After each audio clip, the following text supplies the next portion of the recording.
Morris, thanks for joining us on the program. What's up, Tom? What's up, New York? Yes. Well, Morris, first off, we don't have to really get into it, but I do want to wish my condolences with the passing of Prince. I know he's a longtime friend of yours. You went to high school together, and I'm just wishing you the best during these difficult times. Yeah, I appreciate that. It is difficult. There's really no words to describe the loss, and that's just something that I'll probably be dealing with for a long time. Okay, so you've had a remarkable career, and if we can actually just go back to high school, I understand that you first got your start with a group called Grand Central, who your fans all know about, but can you just tell us a little bit about that period? Yeah, that was like a turning point in my life because I had been a musician, since I was a little kid. And, at around the age of 14, 15, I saw this band playing at the high school after hours, and it was Prince and Andre Simone. They were called Grand Central, and I just never heard the young musicians play so well. They were playing Santana, the guitar solos were right on point, and the music was just great. And I got know Andre Simone pretty well, so we skipped school together. Kids, don't do it. And go over my house, and he heard me play drums, and he was like, his jaw dropped. He was like, I didn't know you could play like that. And I was like, well, yeah, no, cool. He's like, yeah, we're having trouble with our drummer, so you should bring your drums by and practice with us. And I brought my drums by, and they heard me play, and I was in, and that changed my life because I went from being sort of a serious-minded musician, but with sort of a recreational attitude, and that was the path where, these guys were so serious. All they talked about was, when I make it, I'm going to do this and that, and we recorded our own songs, and it just took the whole thing to another level for me. Wow, that's really interesting. What kind of music were you playing, and what kind of drummer were you? I was a funk drummer. I listened to a lot of Tower Power, though. I liked Dave Garibaldi. I listened to a lot of fusion music, Billy Cobham and drummers like that. And then I listened to Parliament Funkadelic. I listened to Kool and the Gang, back when Kool and the Gang was funky, before they started doing Celebration and all that kind of shit. Not to say that it wasn't good music, but they were a super funky band back in the day. Yeah. I was listening to that kind of stuff. And our sound became a diverse sound because living in Minnesota, growing up in Minnesota, you listen to the radio, you hear a lot of crossover pop music. You'd hear an occasional, Ohio players scratch the surface, the Commodores, stuff like that. But if you really wanted to get the funky stuff, you had to go to the record store and pick it up. So we had a pop vibe from just our upbringing in the radio that we heard all day long, but then we started putting the funk with it. A lot of funk bands had horns. We didn't have horns, so we started using keyboards, using synth lines to replace horn lines, and that ended up being a signature sound for Minneapolis, for our band, and for Prince's band, of course. And how did you eventually get to be part of the Time? It was just a path that I was on, and all I had to do was follow it. Prince and I decided he told me to help me put the band together. We got right on it. And, next thing I know, we cut the first record he and I cut in about 2 weeks' time.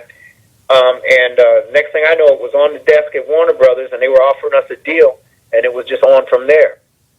Now, from the beginning, from the songs I've heard of yours, you just immediately had this incredible persona that just stood out from every other group as a vocalist. How did you make that transition from drummer to lead vocalist?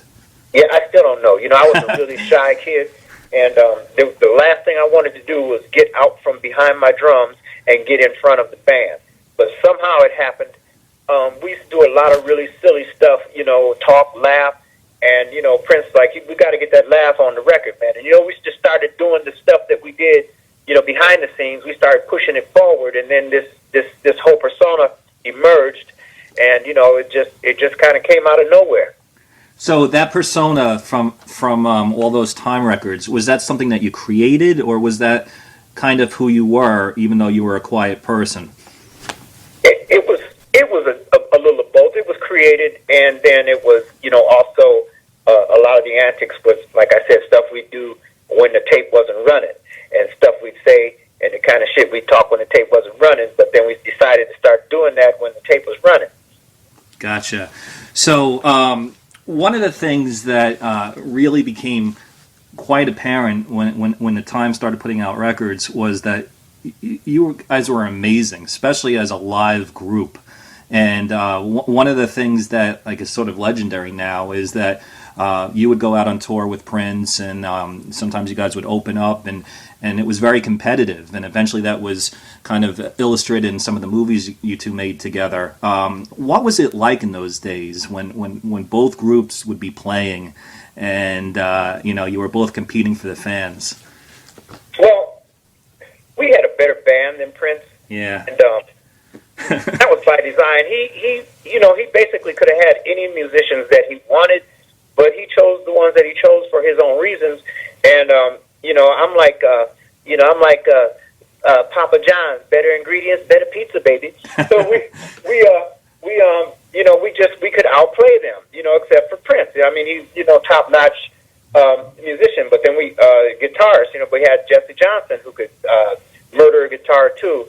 So as far as that went, and we rehearsed many hours, and he saw to that because we were under his production company, and so when it came down to it, yes, our band played better. But Prince is Prince. He's the like one of a kind performer. He's like Magic Johnson or Michael Jordan of basketball. In the music arena. So it was competitive. Sometimes it would get heated, but that's what it was all about. It was competition, and we always tried to outdo one another, and it showed. When you look back at that band, the time, I mean, it's just incredible the number of people that were in that group that went on to do even other things after the group. Jimmy Jam, Jesse, and everybody, and yourself. Did you have a sense when those original guys all came together, what a significant group of musicians you were? I didn't. I knew great musicians, and Terry and Jimmy had already begun their production team because they were doing these songs on Cynthia, the young lady that sang Funky Town. Yeah.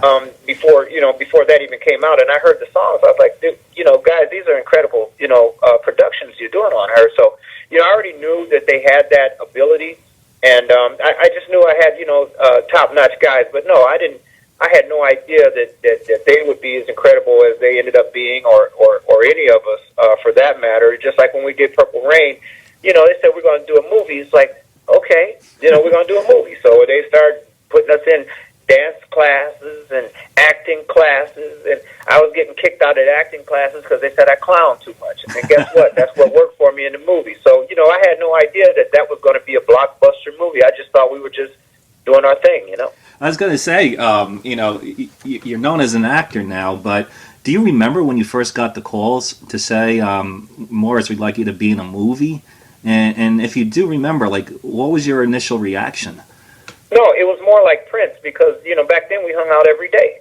And so, we cut music, and if we weren't cutting music, we'd go out, party a little bit, then we'd come back and hear some music inspire us. We'd come back at night and cut. And he was just like, we're going to do a movie.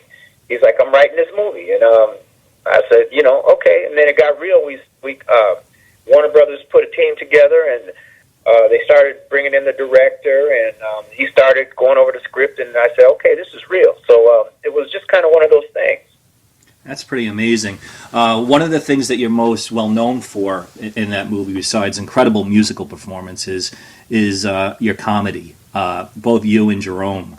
And and I was wondering, how did you develop that whole comedic pairing, the two of you? I mean, was this something that you guys were already doing, kind of like how you said earlier with Prince, or is this something that you had to kind of create for the film? Yeah, what happened was, like I said, we started.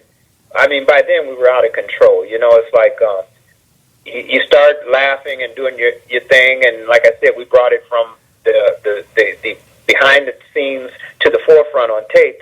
And then, we just started getting crazy with it, and when we started having hit records, then we started getting cocky. So it just grew, and it grew and grew. It's like, oh, people are digging it. So now we're really going to start cutting up, So it was one of those kind of things. That's amazing. We're speaking with Morris Day. You're listening to The Sounds of Film, and we're talking about the incredible Purple Rain. Can you believe that this film is out in theaters again? It's pretty amazing. Did you ever expect that? No, there's a lot of things that have been going on that I never expected. My buddy, I never thought he'd pass. I thought he'd outlive me by 100 years because he was healthy. He ate right. He did everything right, it seems. And that just lets you know when it's your time, it's your time. But no, I never thought that. Our records are back on the charts, all of them. They're it's just really, it's crazy what's going on right now. Yeah, I can't imagine how Purple Rain changed your life. I mean, all you're hearing this week is how Purple Rain and Prince changed millions of people's lives. But this must have really hit you big time. You were getting incredible reviews. Your music was a hit.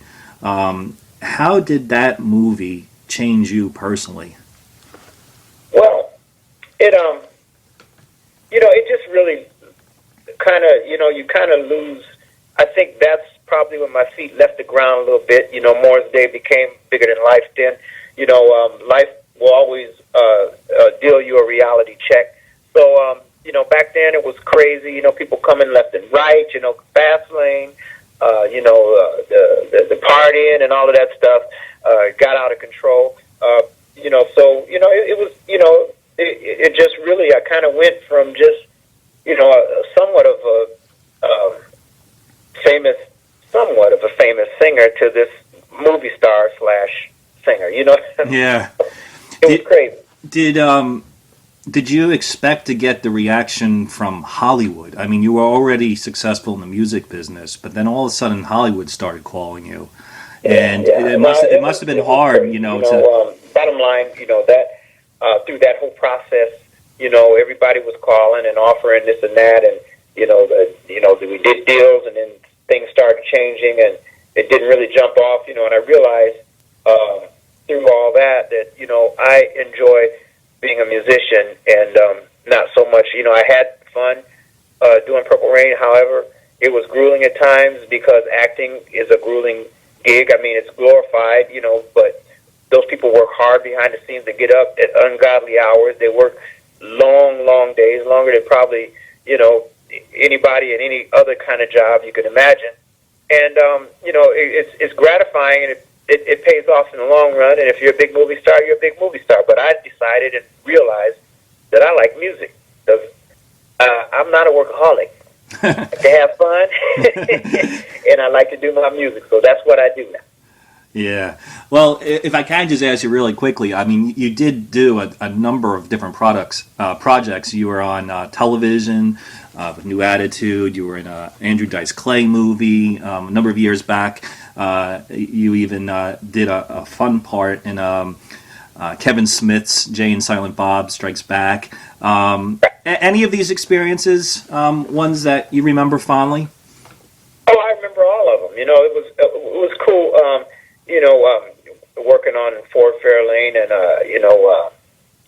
Wayne Newton was in the film, and found out he's a really cool dude. And just meeting Richard Pryor in person was definitely a highlight for me, and but the TV shows, doing that stuff. I mean, that's hard work. Again, you're up bright and early, and you're on the set every day rehearsing, and then the weekend comes Thursday and Friday, you're actually filming the show, and then you go home Saturday and Sunday. Monday you start back up again, so it's really like a job. Yeah. I mentioned the Kevin Smith film. Looking back at that now, I mean, I don't know what it was like. I'm sure you had personal conversations with him in terms of why he wanted you in the time in the movie, but I look at it now and I say, like, that was like one of the first signs to me that there's probably lots of people in Hollywood, in the music industry, that just have so much respect for you and for Prince and for Sheila E. and all these artists from that time period and what all of you did. And just to have that celebration at the end of the movie, I think is almost like a little precursor for like what you're seeing now with all these tributes and everything. Yeah, true. And, Kevin, props to him because, he wrote us in that script before he even called us. So he had faith. We were mentioned throughout the whole movie.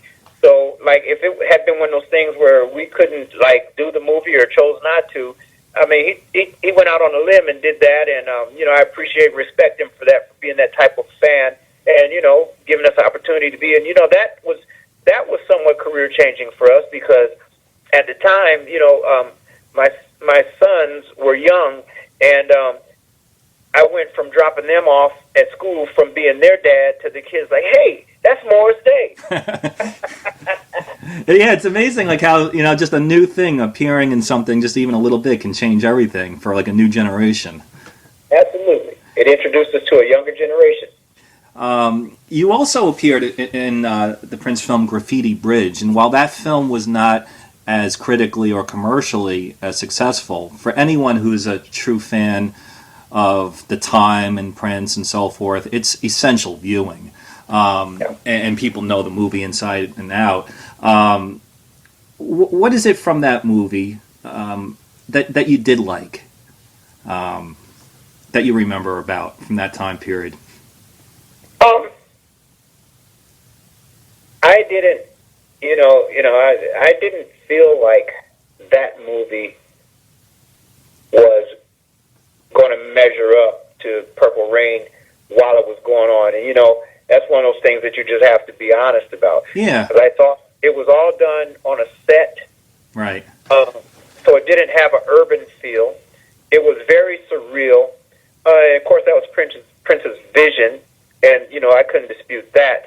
But it just didn't feel like it was going to hold up to me. Like, because really, I in my mind, I was thinking we should have done something a little more like Purple Rain 2. It should have had more of that street feel that Purple Rain had, and not so much of a surreal look. And so I mean, it was what it was. But I could tell when it was being filmed. I just didn't have that feeling. Of course, I didn't have that feeling with Purple Rain either. But once I saw what it was, I do remember how we did it. Right. You mentioned before that at a certain point, even though you did a lot of acting, that you realized you're a musician, and then through the years, you've come back to the time and you've done solo albums, and always, like, I've seen you in concert a number of times, and I tell everyone that the concerts I've seen you in have been some of the best concerts I've ever seen, and I go to all kinds of concerts. What do you think is, just in your opinion, as someone who, is in the group, what is so special about the time? I mean, there's a lot of funk groups out there, but the time, I mean, no one compares. Why is that? Well, we were able to create a visual. I ended up, being a front person, with a personality where I stand out enough that I can be Morris Day in the time, and people know Morris Day, and so they expect what I do, and I think it's that. I think it's that we have great musicians, play great. We do the dance steps with the music, and it's just a total package. Yeah, that's it. It is a total package. Today, music sounds so different, but there are a few artists like Bruno Mars, Uptown Funk, and so forth that do sort of pay tribute to the sound of the time, and it's amazing because I'm surprised more artists aren't trying to do it, because when they do it, it just sounds so fresh compared to everything else that's out there today, and it just becomes such a huge hit. It makes me wonder whether, if you guys were putting out stuff today, whether it could click. But I still don't think even Bruno Mars compares to the time. How do you feel about some of the current music out there now as it pays tribute to what you've been doing in the past? Well, I was a big fan of the Mark Ronson, Bruno Mars project. I thought that was, I thought that it was properly done. Yeah. They had some good musicianship on there, and it definitely had an old school feel. They did it right.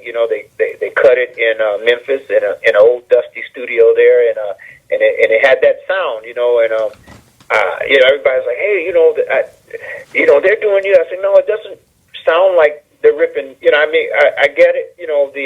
Some of the attitude and some of the things they say, but I was more impressed with the way it was done and all of that. And then Mark Ronson gave us a really nice shout out at the Brit Awards. And, I thought that was really cool. So, I think they paid respect and they did it right. Absolutely. When you look back at those classic Time albums, how were they all put together? I mean, sometimes people say Prince did a lot, but I'm sure that everyone put their stamp on the music in their own ways. How did the whole sessions go in terms of recording some of those classic tracks? With the exception of a couple of background singers and keyboard parts, Prince and I basically did the first album by ourselves.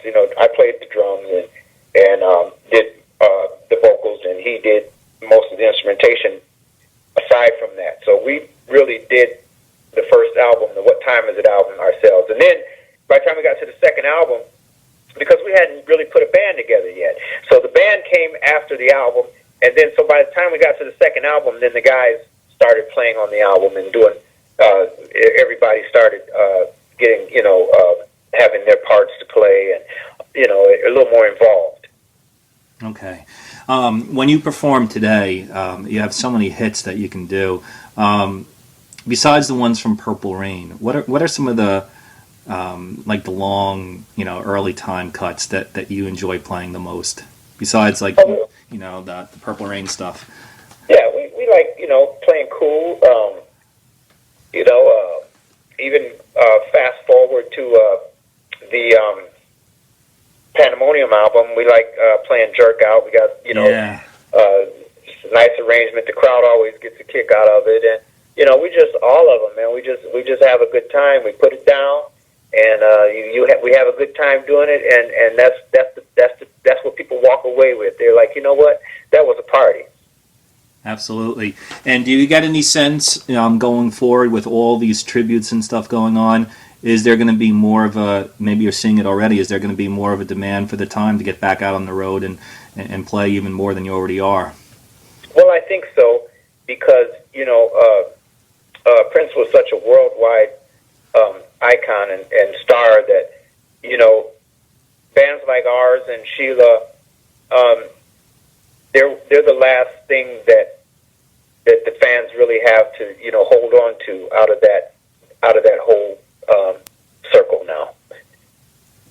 Yeah, and I think his true fans really do remember you and Sheila and Wendy and Lisa and all those people and Andre even and all those people. And it would be great maybe if there was a package tour or something like that where all you guys came together. I don't know if that's in the works or not, but I know we have to wrap this up. But when you look back at your own personal history, how do you think people are going to remember the time, and will they get the respect that I think you deserve?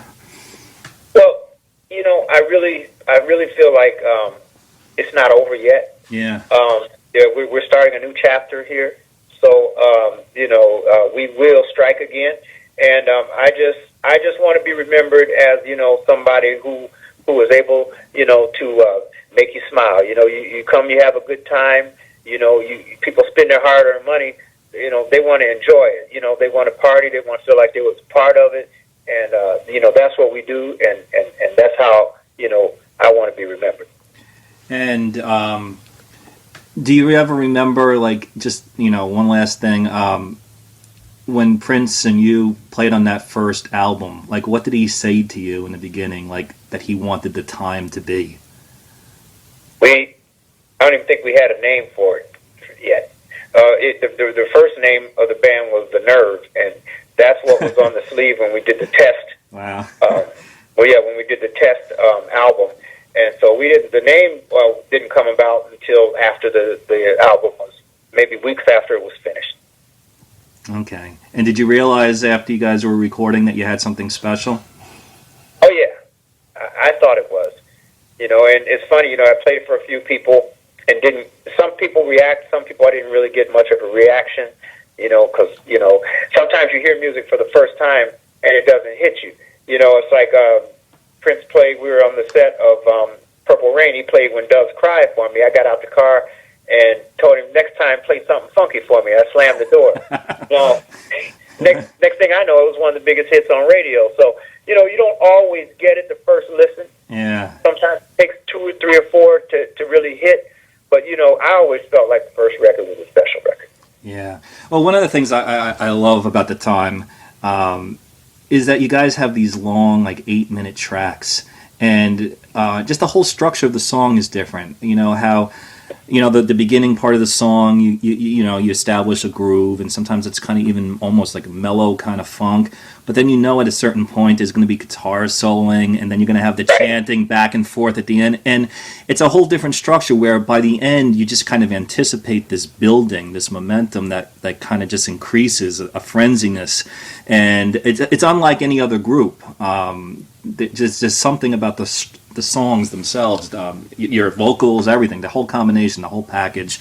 Well, Morris, again, I do wish you the best continuing forward, and I'm very sorry about your loss, and I want to recommend that everybody, if they get the opportunity, to go out and see Morris Day and the Time perform, because they're one of the best acts in America, and you're truly a legend. Appreciate you, Tom. Okay, take it easy, Morris.